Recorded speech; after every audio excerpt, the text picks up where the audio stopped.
The following program is paid for by Lifespan Wealth Management, providing financial advice since 1993. At Lifespan Wealth Management, the main thing they do is provide retirement planning and advice and manage their clients' investment accounts. If you're looking for a financial advisor, contact their office at 478-922-8100 to set up your complimentary consultation. Lifespan Wealth Management has offices in Macon and Warner Robins for your convenience, and you can learn more about them by visiting their website at retirerelax.com. While you're on the site, visit the special report section, which provides great financial education information on many different topics. You can also sign up to receive their digital feeds, which are short videos providing great information relevant to retirement, investing, and matters that affect your money. They also offer seminars to the community at no cost. If you're looking for a guest speaker for your church or civic organization, give them a call to discuss the topics you would like them to cover. Again, their contact number is 478-922-8100. Now, from the Macon studio of News Talk 940 WMAC, it's time for Your Money with Sherry Goss, Randy Goss, Jonathan Eisner, and Corey Albrecht.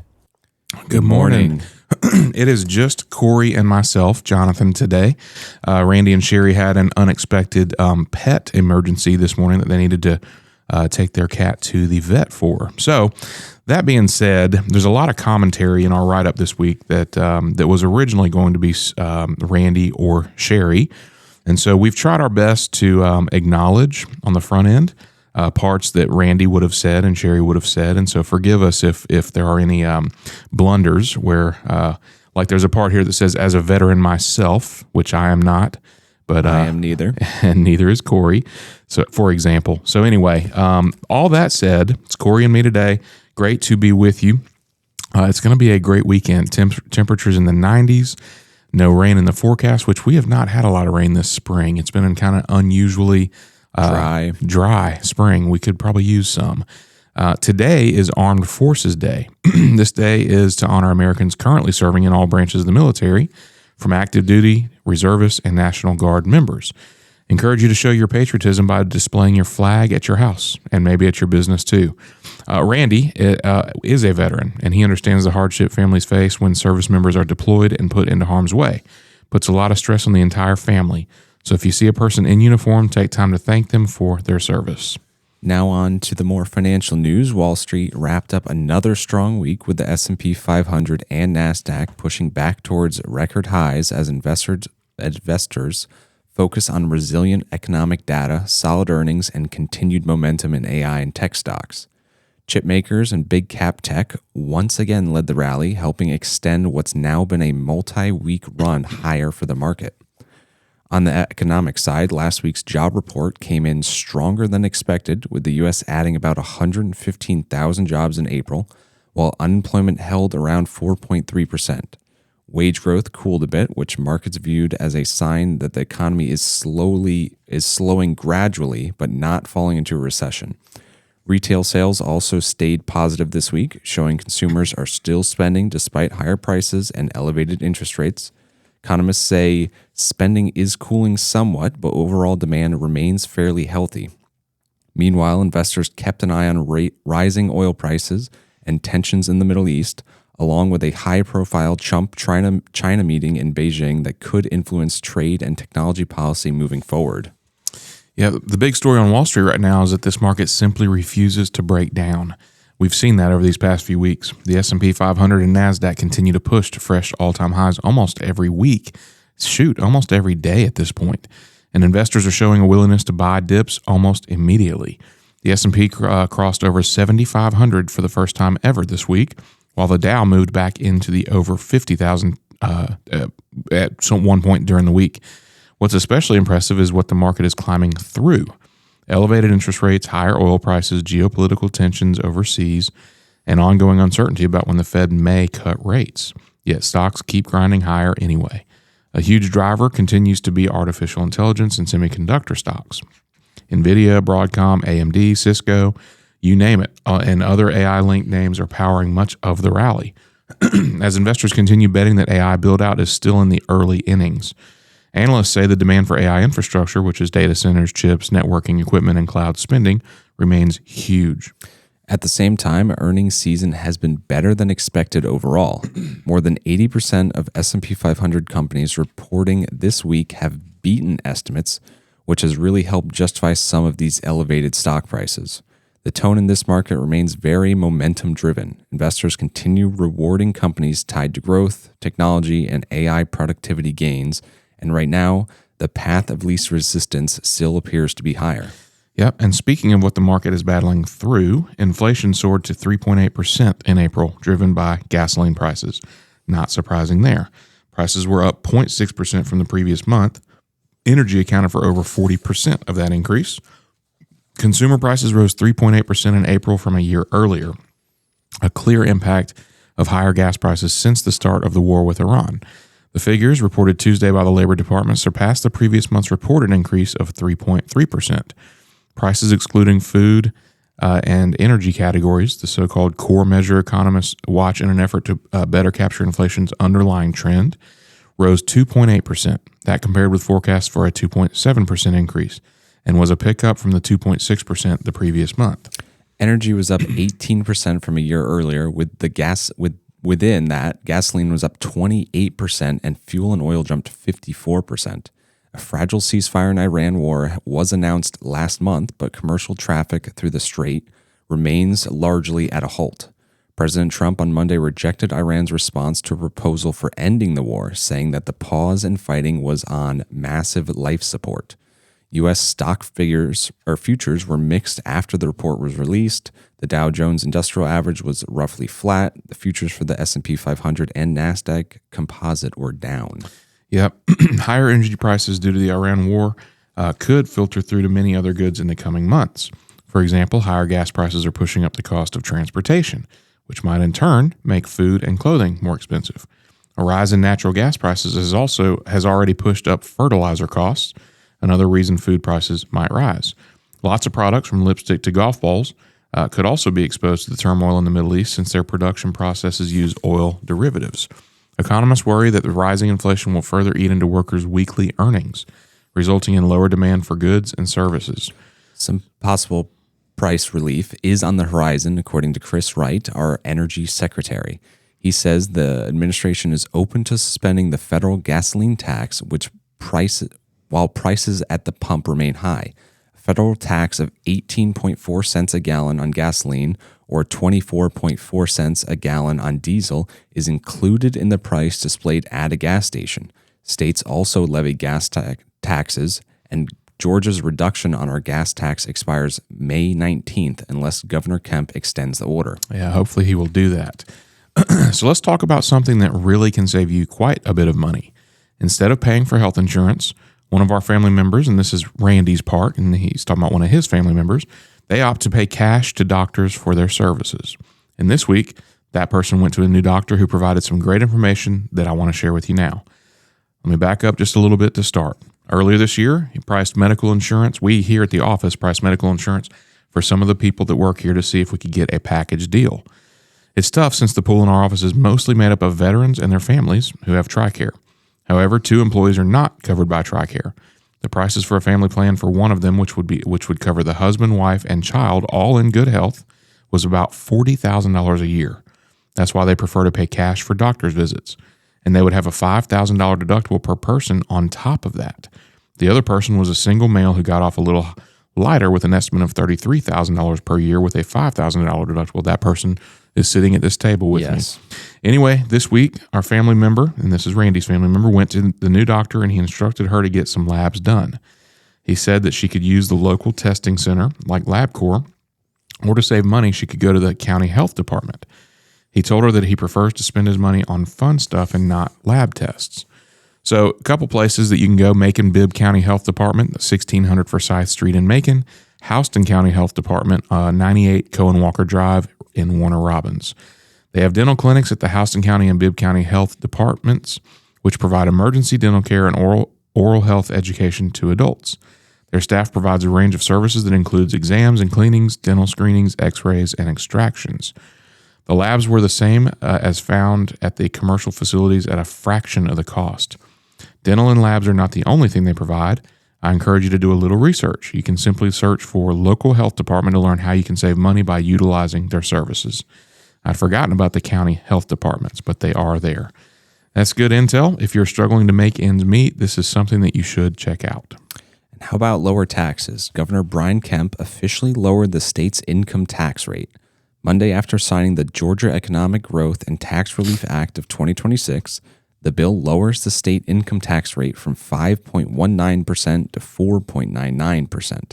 The bill also allows the rate to continue dropping by 0.125% annually starting in 2027 until it reaches 3.99%. It also could increase standard deductions. For single filing taxpayers, that increase goes from $12,000 to $15,000 with annual increases of $375 until it reaches $18,000. Married couples filing jointly could see a reduction increase from $24,000 to $30,000 with annual increases of $750 until it reaches $36,000. Families could also see an additional increase in dependent deductions. The bill calls for an increase from $4,000 to $5,000 per dependent with an annual increase of $125 until the deduction hits $6,000. That all sounds really good. Go ahead. The bill also creates temporary tax exclusions for qualified overtime pay and cash tips with up to $117.50 state income tax free. Seniors also could see savings with an increase in retirement income tax exclusion up from $65,000 to $75,000 starting in 2027. On to another topic. AI investment advice is 50% more likely to pump you up and trip you into costly blunders. AI fuels impulse actions. A human defense coach is your best bet to win the market's losers game. Artificial intelligence in the investment arena has made real financial advisors more important than ever. That's because the best course of action in many situations is to do nothing. And investors using AI that biases them towards action over inaction, a good financial advisor will be able to counter this bias. Yep, I love this article because a lot of people think that they can outsmart, and in some cases you can. Right. But a lot of people think they can get on ChatGPT and be smarter than you and me, and who have been doing this or Sherry, who have been doing this for a number of years and have seen every kind of situation and walked people through things. And, there is some benefit, of course, to getting on ChatGPT and some corners you can cut. But I love this article because it's saying that it isn't always everything it's chalked up to be. There are 3 reasons why AI in the investment area leads to this bias. The first is a nearly universal tendency of human nature, referred to by psychologists as action bias, and this is what Corey was talking about, to favor action over inaction, even when the evidence suggests that inaction would be better. Because of this bias, investors typically don't turn to AI when they think inaction is the right course of action. The second reason is that large language models are trained on human behavior, so they tend to replicate the same biases. Consider what Philip Resnick, a professor at the University of Maryland, wrote in the September 2025 issue of the journal Computational Linguistics. He wrote, harmful biases are thoroughly baked into what LLMs, that's large language models, are. There is no bug to be fixed here. The problem cannot be avoided in large language models as they are currently conceived precisely because they are large language models. And the third reason AI worsens investors' latent action bias, AI models tend to overly agree with users. So, if an investor asks an AI chatbot if they should sell their stocks because war has broken out in the Middle East and oil's price has soared, it's likely to say that it's a good idea, even if it isn't. In other words, AI exacerbates the already existing psychology tendency toward action over inaction. And something to consider is that these models are combing data off the internet. That's where they're getting everything from. Right. And like we say, if you're seeing something on TV about this stock that's going to take off, if you're seeing it on the news, it's already too late. It's already baked in. Exactly. Yeah. So it's pulling. You're late to the party. It's pulling data that's already late, or it's pulling data that's a year old. It could work out for you, but there's probably a better chance that you've missed the bus if ChatGPT is telling you about it. Correct. AI's tendency to overly agree with users was confirmed by a study published recently in the publication Science. The authors tested 11 leading LLMs and found that they were 50% more sycophantic, I don't even know what that word is, than human beings, defined as offering advice that is flattering, people-pleasing, and affirming. Basically, by default, the AI advice does not tell people that they are wrong. Exacerbating investors' action bias wouldn't be so dangerous to your wealth if investing was a pursuit in which doing something, anything, is better than doing nothing. But most often this is not the case. One of the most compelling arguments for why doing nothing works comes from a classic book written 4 decades ago by Charles Ellis. It's entitled Winning the Loser's Game. The book described 2 types of contests, winners' games and losers' games. That differ. They differ according to whether risk-taking is necessary to win. The distinction between these 2 types of games comes from tennis. In a winner's game of tennis, the victor wins by making better shots. In a loser's game, the victor wins because of the opponent's unforced errors. Tennis, for those of us who are not professional players, is a loser's game, and we can win simply by lobbing the ball back to our opponent until they make unforced errors. Ellis's insight is that investing is also a loser's game. We win by making the fewest unforced errors. We need to cumulative the investment equivalent of lobbying the ball back to the other side. So the bottom line here is that be very careful when using AI with regards to your financial life. Having a good financial advisor in your corner can help you make better decisions. Don't trust your friendly AI with your money. If you are in need of a financial advisor, please just give us a call at 478-922-8100. We offer complimentary consultations, and we would love to meet you. Yep. And I would go as far as to say that you can bring in the information and the advice that you found on ChatGPT, and we're going to steer you in the right direction. We might tell you, hey, that's pretty good advice that ChatGPT gave you. You should run with it. And I've had someone actually do this where we had talked to them about a SEP for their business, and they said, what about a solo 401k? Mm-hmm. And I ran the numbers for them and said, this would benefit you if this is your goal, and this would benefit you if this is your goal. Yeah. And that's stuff that we can do for you. I would go as far as to say we would encourage you to chat GPT something before you come meet with us, because then we can, because we might acknowledge it and say, hey, that's actually a really good idea, something I didn't think about. It's not a bad idea to cross-reference things. So keeping finances on track during unexpected events. Unexpected events can disrupt your finances. With a financial plan and a few smart actions, you can stay grounded and better adapt even when life changes abruptly. Unexpected events like a job loss, accident, serious illness, natural disaster, or an emergency expense can upend your finances without warning.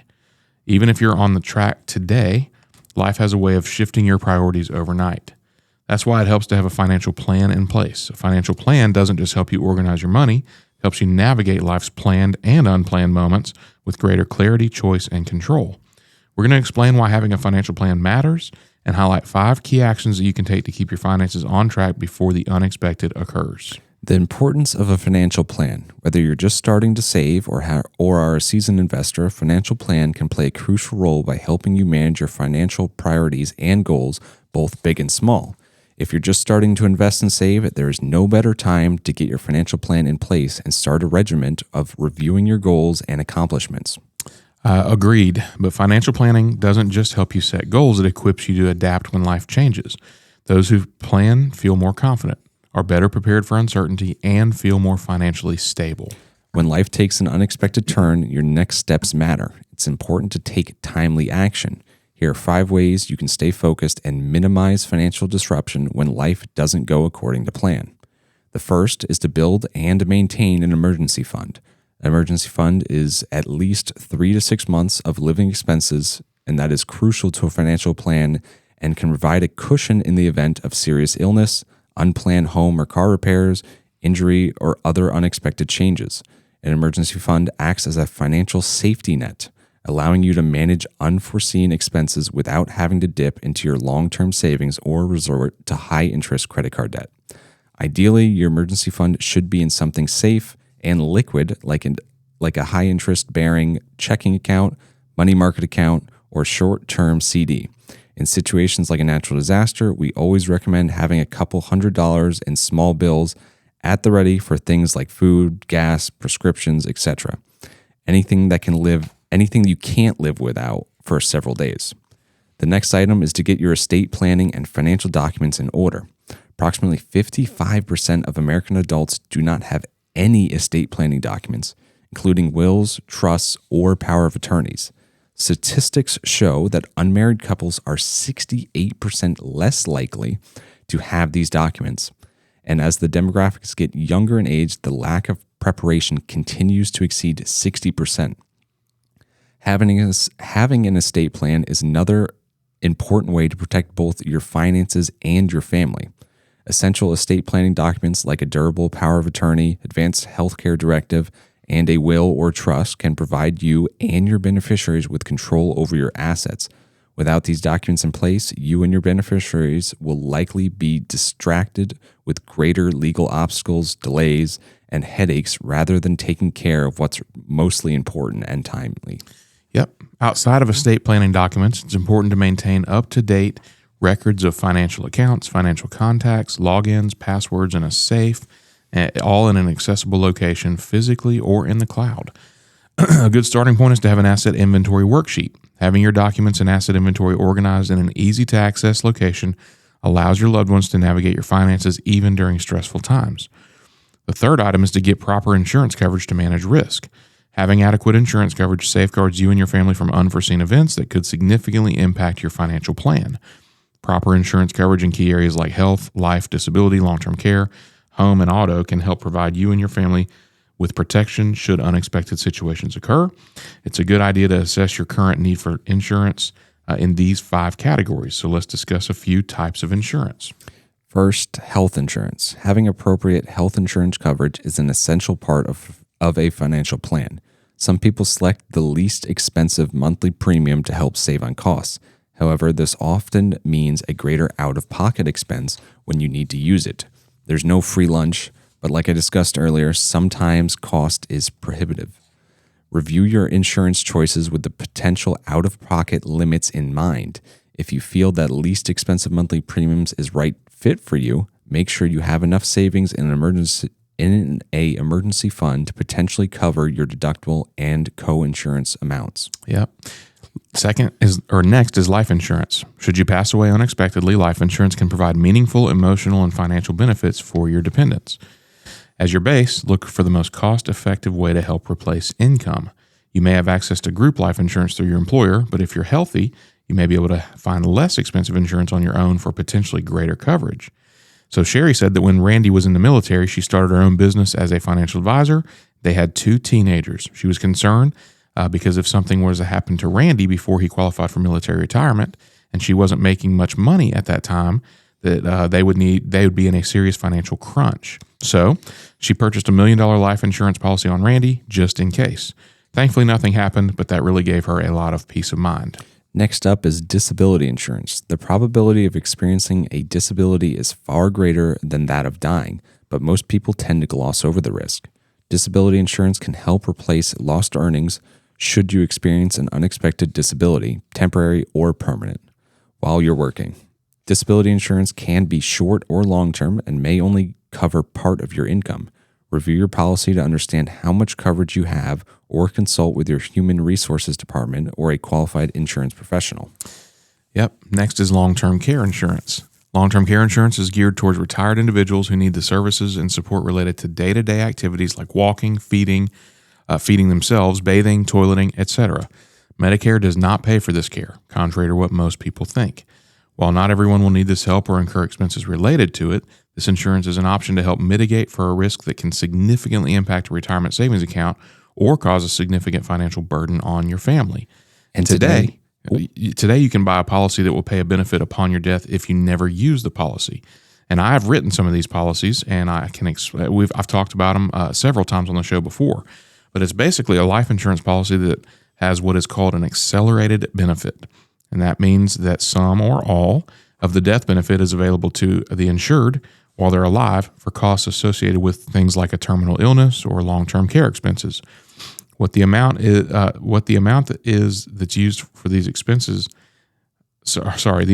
used for the expenses is then subtracted from the overall death benefit once the insured passes away. Let's say you have a $500,000 life insurance policy with the accelerated benefit provision. You then use $250,000 of your benefit of the accelerated portion of it for end-of-life expenses like long-term care costs. Then, when you pass away, the $250,000 that you used for long-term care expenses will be deducted from the $500,000 life insurance benefit, leaving the beneficiary with the remaining $250,000. That's how they work together, and you can use some of it while you're alive. The last item is home and auto insurance. Having adequate property and casualty insurance helps to reduce the financial hardship you might have from damage to your physical property and or from a liability from an accident. Home and auto insurance premiums, as well as what is covered in a policy, have been changing in the last few years, especially in areas prone to natural disasters.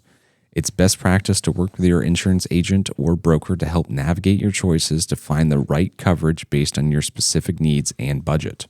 And I would add, too, that you should speak to your insurance agent about the cost of an umbrella policy. Umbrella policies are a type of secondary liability insurance that provides a safety net when your primary insurance, like auto or homeowners, reach their maximum limits. The next thing you should do is, on an occasional basis, is to stress test your financial plan.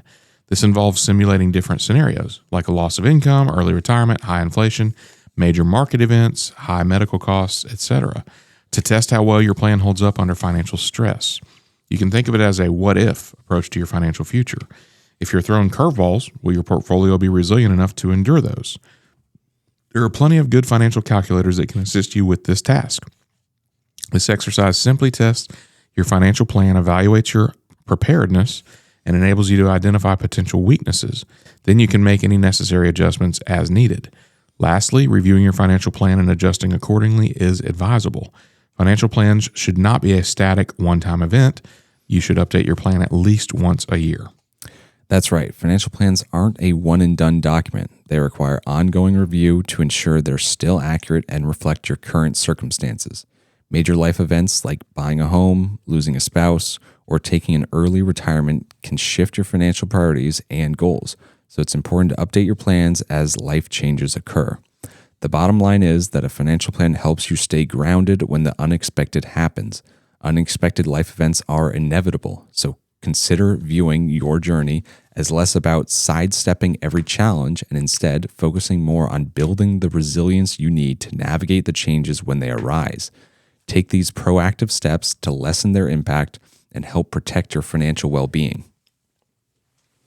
You've been listening to Your Money, brought to you by Lifespan Wealth Management, proudly serving Middle Georgia for over 30 years. Our mission? Helping folks just like you plan for a secure and stress-free retirement. Need a trusted financial advisor? Call us today at 478-922-8100 and schedule your complimentary consultation at our Macon or Warner Robins office. Want to learn more? Visit us anytime at retirerelax.com. Because when you plan smart, you can retire and relax. And here's something extra. We offer free educational seminars for the community. If your group needs a guest speaker, give us a call and let's make it happen. That's 478-922-8100. Now, let's get back to the show. Walking slower, why your ears, not your knees, might be the problem. If you find yourself walking more slowly than you used to, it might be time to get your hearing checked. A study of more than 57,000 iPhone users confirmed a correlation between hearing loss and slower walking speeds. Previous studies have shown that hearing loss is associated with dementia, depression, loneliness, and an increased risk of falling. Apple's hearing study conducted with the University of Michigan is a significant contributor to the growing body of research. The link between hearing and walking speed isn't fully understood, but ear doctors say many factors are likely at play. One explanation is that hearing loss taxes the brain. Inner ear problems can also affect balance, and if someone is feeling dizzy or unsteady, they are likely to walk slower. Our ability to move confidently relies on subtle cues from our environment, such as hearing our own footsteps. If we aren't receiving that auditory input, it can affect our walking speed. People who know that they have reduced hearing might move more cautiously and withdraw socially because hearing loss can also affect walking speed. Yep. So why does walking speed even matter? It's considered an important indicator of overall health. A hearty speed signifies that your body's systems, including your heart, lungs, muscles, and nervous system, are working well together. Apple's been studying various aspects of hearing, such as noise exposure, since 2019. The latest findings have been made possible by the 2024 introduction of Apple's hearing test and hearing aid features. Apple so far has collected both hearing and walking speed data from the devices of over 57,000 people who agreed to share their information with Apple through Apple's research app. You can still sign up to participate in the continuing study. The walking speed data reflects participants' actual speeds in everyday situations whenever they have their phones. A person's walking speed was calculated by taking the average of all available walking speed measurements up to a year before and after taking a hearing test. The massive real-world study served as resounding confirmation of a past research. Not only does walking speed typically decrease with age, greater levels of hearing loss are linked with slower walking speeds for adults of all ages. The biggest correlation is among people aged 60 or older. If someone notices a decline in walking speed, check their hearing and discover a problem. Hearing aids could help improve many aspects of their health. Yeah, but what is not yet known is whether hearing aids can improve gait and walking speed. However, a 3-year Johns Hopkins controlled trial showed that hearing aids significantly reduced the rate of cognitive decline among older adults at risk of dementia and reduced the risks of falls. So what can you do? Test your hearing now. It's important to get a baseline reading of hearing health before you think there's a problem. If you have an iPhone or an iPad running the latest iOS, that's the software that they run, along with a pair of second or third generation AirPod Pros, you can test your hearing without leaving home. Get in a quiet room, put in your AirPods, and go to the settings. You'll see your AirPods, and from there you can tap into its menu and take a hearing test. It's also in the Health app on your iPhone. Johns Hopkins University also has a free app to test hearing, www.hearingnumber.org. This test provides you a hearing number, which is the softest speech sound you can hear in each ear. Track your walking speed. iPhone users can find their walking speed data in the Health app, along with their walking steadiness score.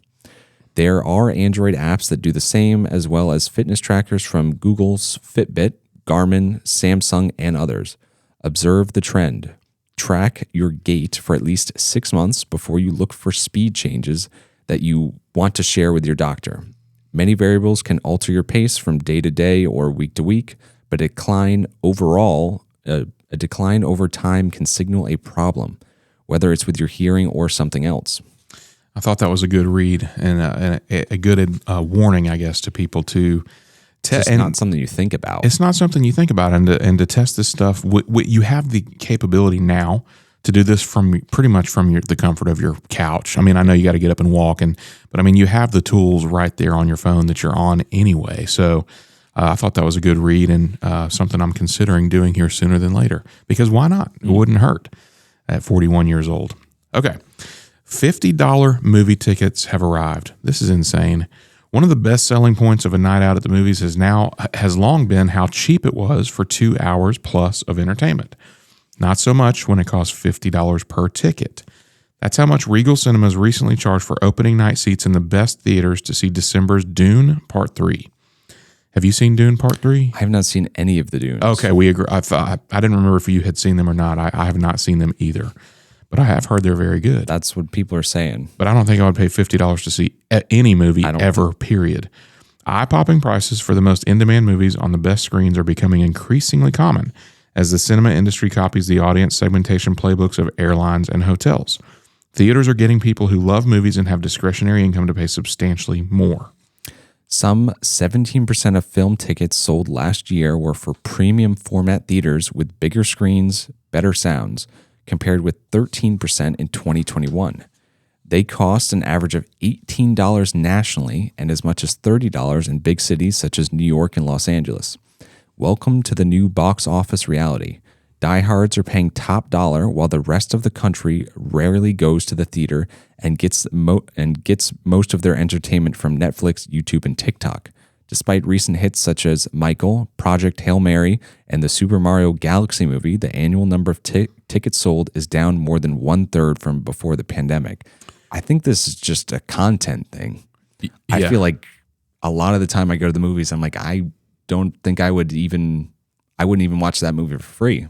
Right. Versus a couple years ago where you were like planning when you could go see these movies because they just looked good. Yeah. Another thing I've noticed too recently, at least with our theater in Macon, is that there used to be you could go to the matinee and you could shave a few bucks off the normal ticket price. You know, like a regular ticket might be $8 and a matinee might be $6. And so you could, to your point, you could plan, okay, we could go tomorrow afternoon to the matinee and save a few bucks. If 4 or 5 of us are going, it saves, $10, $15. Well, now they're all just $12 at that theater. Here's the other thing. They've gotten rid of humans that sell you tickets at the front, box office. So my son recently wanted to see this Super Mario Galaxy movie, and he said, Dad, I really want to see this, and we have a family of 6. I said, Sam, nobody else in this family is interested in seeing the Super Mario Galaxy movie, so we're not going to go pay $100+ to go see this movie that nobody except you cares about. I said, I'll drop you off. You can watch it with your friend. He's almost 14, so he can handle it. So I drop him off at the front. Turns out I had to walk in with him because I thought there'd be a person up there at a box office selling physical tickets to him. They have scanners now. Not the case anymore. I guess I haven't been to the movies in a few years.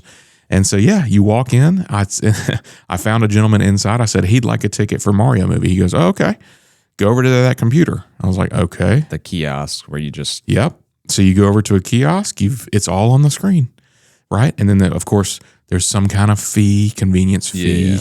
So it's like it's not just $12. It's it's $14+. Seat picking fee. Seat picking, yep. It's a very different experience from even when you were growing up and when I was growing up. So back to this article about $50 tickets. The good news is we're making more money per patron than we made prior to COVID, according to the chief executive of AMC Theaters.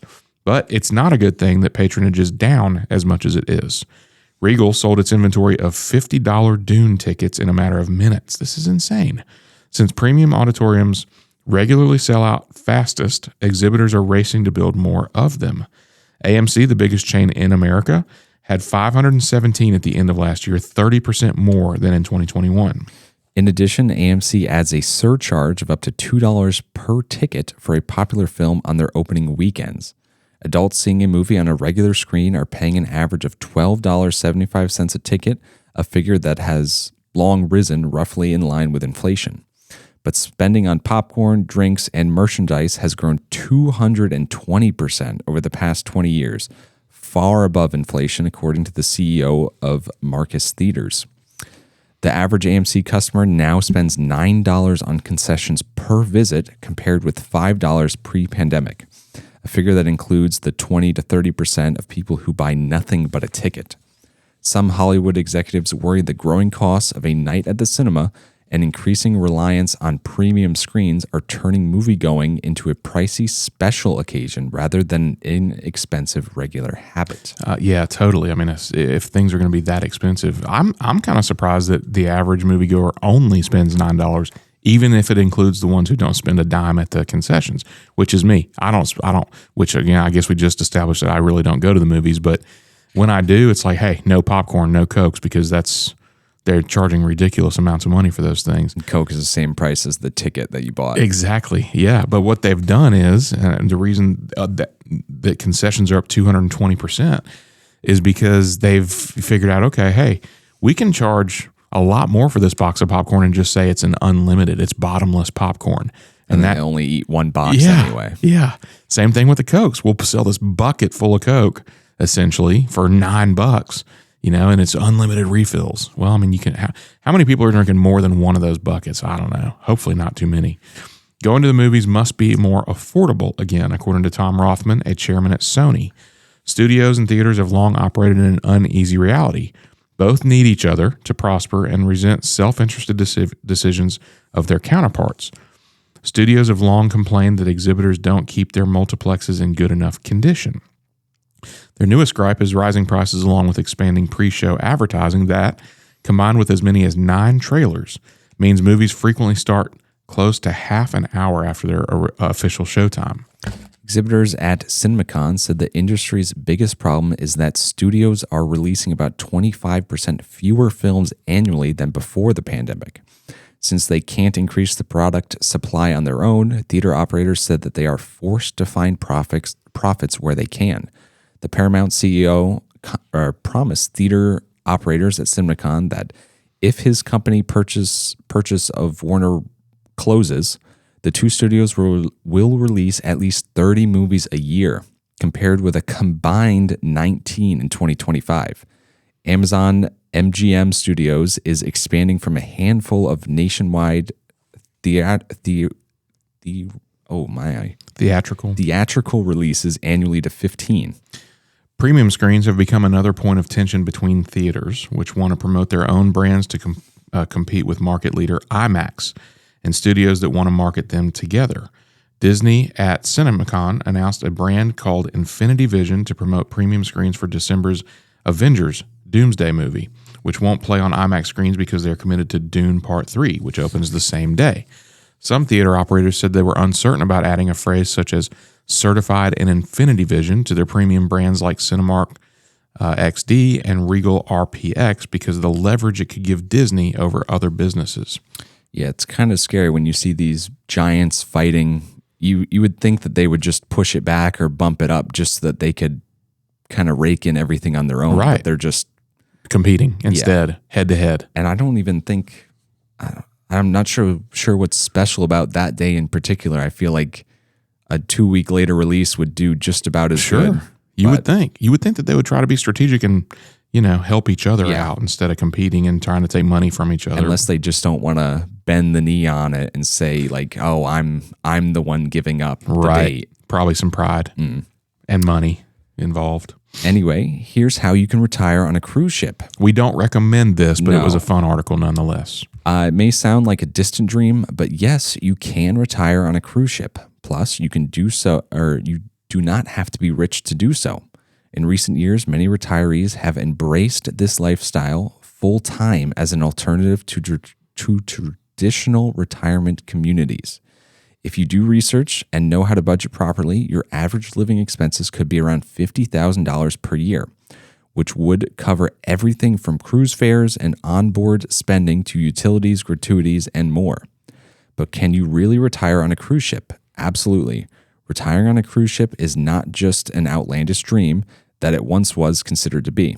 In fact, it can even be a practical, exciting option that many senior cruise passengers have already turned into their permanent reality. Crazy, man.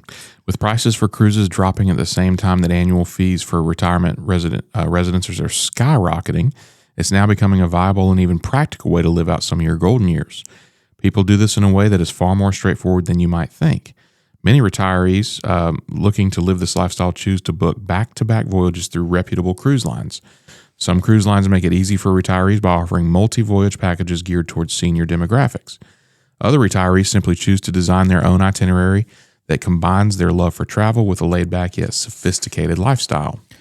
Cruisers can set up a system where each ticket for their next trip is pre-booked, ensuring that there is never a gap in their annual travel schedule, and they don't have to worry about any downtime between cruise voyages.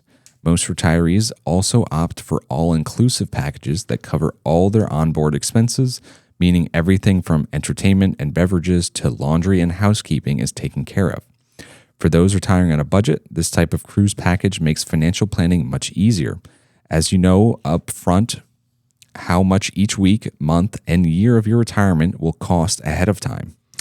And that really is the beauty of a cruise ship retirement, the freedom to change your scenery as often as you like while enjoying top-notch luxury amenities and a social life that involves meeting new people every single voyage and growing close ties with the crew and fellow permanent residents.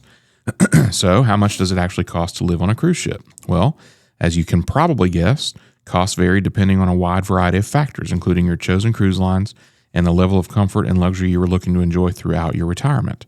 While it is technically possible to live a full year on a cruise ship for as little as $28,000, that would be a pretty bare-bones lifestyle. More realistic statistics suggest that most people spend between $40,000 and $50,000 per year on cruise fares and living expenses. So it's important to consider all ongoing costs, not just look at the cruise fares alone. Here's a breakdown of the cost estimates and how they would look. Cabin fare, $20,000. Gratuity and beverage fees, $5,000. Port fees and utilities, $3,000. Onboard spending, $7,000. Miscellaneous expenses, $5,000. And that gets you to just about $40,000. Yep, and unsurprisingly, your accommodation while on board the ship or several ships you choose to retire on will be your most costly expense. While this figure will vary depending on the type of stateroom you choose, it's possible to spend approximately $20,000 per year in combined fares. When it comes to drinks and gratuity, Rather than worrying if you should enjoy that drink by the pool, you can have it included. So you can just order what you want when you want. Again, fees vary from cruise line to cruise line, but you can expect to budget around $5,000 per year for this. Keep in mind that beverage packages that include alcohol are much more expensive, but those that cover soda, coffee, juice, and other non-alcoholic drinks are actually fairly affordable. Port fees are the mandatory charges used to cover the docking fees and local taxes cruise ships must pay for each passenger that they carry. They're usually separate from the base fare, so you should expect to pay somewhere around $3,000 a year to cover them. Again, the destinations you visit and the size of the ship will impact the cost of these fees, so they could be higher or lower. While onboard spending is a discretionary expense, you should budget roughly $7,000 a year for onboard spending. After all, you want to be able to treat yourself once in a while. If you're on a tight budget, there are plenty of ways to save money to reduce this spending. To play it safe, you should also budget around $5,000 per year just for extra expenses. Everything from sunscreen to buying a new laptop to stay in touch with your family and friends back home on land will cost you money outside of your cruise budget. So I'd say roughly $5,000 is a fair figure, and maybe a tad bit low. It may be a tad bit low, but that is where a good budget comes in handy. As for total costs, and keep in mind that this is just an example budget, but our estimate annual cost hover around $40,000 to $50,000 per year, which actually isn't that bad, especially when you start looking at retirement costs. Again, these figures cover many facets of life on board. A comfortable cabin with ocean views, the convenience of prepaid cruise fares, beverages, dining, expenses, etc. Some retirees even reduce these costs by choosing single occupancy or negotiating crew member-style discounts on traditional cruise ships. If you're planning to purchase a long-term package or sign up for a long-term stay on a residential ship, I'd always recommend sitting down with a financial advisor who can help you work through every part of your budget and the bottom line total you'll need to cover your entire retirement on a cruise ship. There are many additional benefits of living your retirement on a cruise ship. Simplified budgeting. For starters, most cruise ships today, this article feels surreal to me. It's like, here's somebody encouraging, I didn't know people actually do this. Or I've heard a lot of, because they say that the retirement communities are just astronomical in the charges. And they said you sit in the same spot, you get depressed, and there's just not lots to do. And they say, well, if I could spend the same amount of money and just travel the world, I mean, as long as you like boats. yeah, right. That's got to be a big part boats, of it. Then It might be a nightmare. But right. But I mean, the fact that this article is going through like a list by list thing of how you can actually do this. But so anyway, simplified budgeting. This is one of the benefits. For starters, most cruise ships today offer an all-inclusive model, meaning your living expenses are bundled into one straightforward and predictable monthly cost.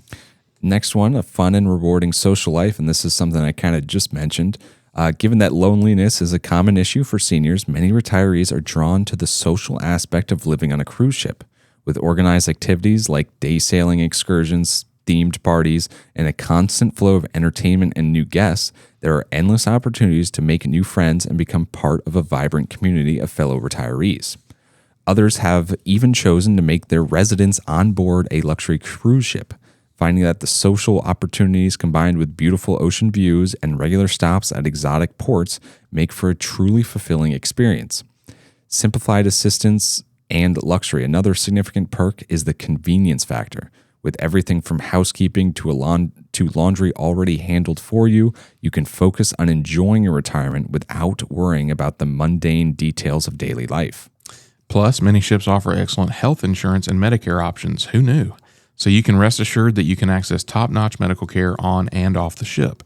If you're traveling on a ship designed entirely for retired people, everything is oriented toward your age bracket. From accessible cabins to a full medical center dedicated to the care of senior guests, the concerns of retired travelers are taken care of. In some sense, they almost act as an assisted living facility at sea. Another plus, some cruise lines offer long-term villa rentals for guaranteed 15-year stretches. So you don't have to worry about booking numerous trips or adjusting your budget each year. Instead, everything is just simplified on residential cruise ships. But there are some potential hurdles to overcome. Pretty much any cruise enthusiast is going to think that cruise ship retirement sounds like the perfect lifestyle, but there are some challenges you might face, and it's always a good idea to be prepared to face them. One of them is healthcare concerns. Health concerns are a primary issue facing most retirees, not just those planning to live on sea. To make things easy, modern cruise ships now come equipped with state-of-the-art medical facilities, so that the reality that you might be far from home when you need urgent care doesn't need to be something you're overly anxious about. Yep. Still, it is important to ensure that your health insurance or Medicare coverage is current and comprehensive enough to handle any emergency health issue. Also, be sure to consider the potential challenges associated with mobility in your senior years. Even if you're fully mobile right now, as you age, the physical demands of life on a ship might become more taxing. You may also want to budget for flights to spend a few weeks a year visiting family. While video chatting is great, it can't fully replace seeing loved ones in person. Who knows? Your family might even be into the idea of coming to you, as visiting grandma and grandpa on a cruise ship is a lot more enticing than visiting them at a boring retirement community. I don't know how that's even possible to visit somebody on a cruise ship if you're not part of that cruise. Well, I think that it's just saying that they book a week on the cruise ship that they're living on. I see. Okay. So they say, this is your ship. So grandkids come and spend time with a bunch of 90-year-old senior citizens on a cruise ship. Sounds like a great time. They for have the their grandkids. room just decked out, and that's just where they're That's living. it. This is where grandma and grandpa live. Yeah. Logistical concerns. Beyond the basic logistical concerns, many people overlook other things, such as storing their personal belongings. This can be tricky on cruise ships as luggage allotments are strictly regulated. You might have to downsize significantly, as even a dedicated residential ship isn't going to have the same level of space you get in a traditional home. Budgeting. We have already gone over budgeting, but it's probably the most pressing concern facing all retirees, especially those planning to retire on a cruise ship, where fees are typically measured in weeks rather than years. While the all-inclusive model simplifies things, unexpected fees can occur. Many cruisers find it helpful to set aside an emergency fund and regularly review their onboard spending to ensure they maintain within their means. You can also cut down on annual costs by planning to spend periods on land visiting family and friends when cruise ship costs are at their highest. It may seem like a distant dream, but retiring on a cruise ship doesn't have to be a far-off fantasy reserved only for the rich. It can be a practical option, evidenced by the fact that it is becoming increasingly popular. With careful planning, budgeting, and a keen eye on the practicalities of daily living at sea, many retirees have found that a cruise ship retirement offers a unique blend of adventure, comfort, and community. Is it right for you? I can't imagine this. I think it would come down to the room size. The only cruise ship, I guess this is a Randy. Oh, this was a Randy comment. The only cruise ship that they were ever on was 20 years ago, and the room was so small that the two people in the room were constantly bumping into each other. I can relate to this. I've been on cruises. The rooms are small. Yeah. And sometimes they don't have a window if you have an interior cabin. One time my family and I went on a cruise when I was maybe 15, 16 years old. My little brother, my parents, and myself. We had an interior cabin, and it's so dark and quiet in that cabin that one day we slept till noon. We had no idea what time it was. This is before everybody had an iPhone. This is, probably 2000, 2001. And so I think we missed one of the onshore excursions that we had signed up for because we unintentionally slept well into the day. So, and that room was tiny, especially for 4 people.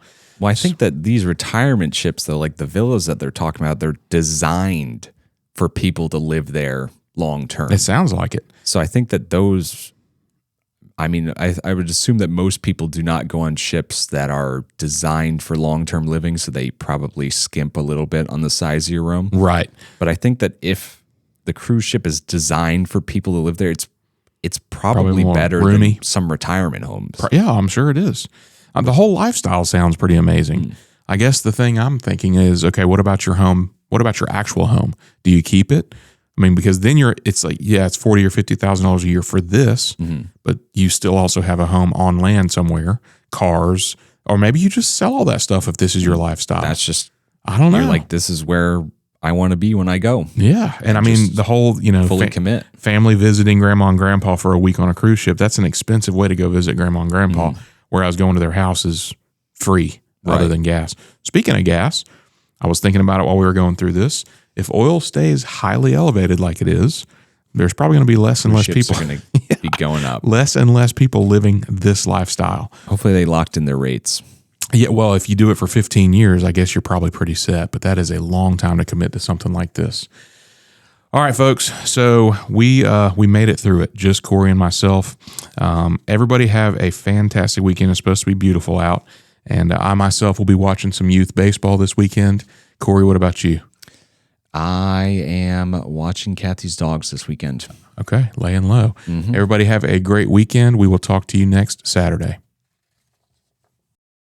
Thanks for listening to Your Money, produced by Lifespan Wealth Management. As financial advisors, the main thing they do is provide retirement planning and advice and manage their clients' investment accounts. If you're looking for a financial advisor, please contact their office at 478-922-8100 to set up your complimentary consultation. You can learn more about them by visiting their website, retirerelax.com. And if you have a question or a topic that you would like them to cover in next week's broadcast, you can email Randy at rfmoney.com. They look forward to connecting with you next week. Have a great weekend, everyone.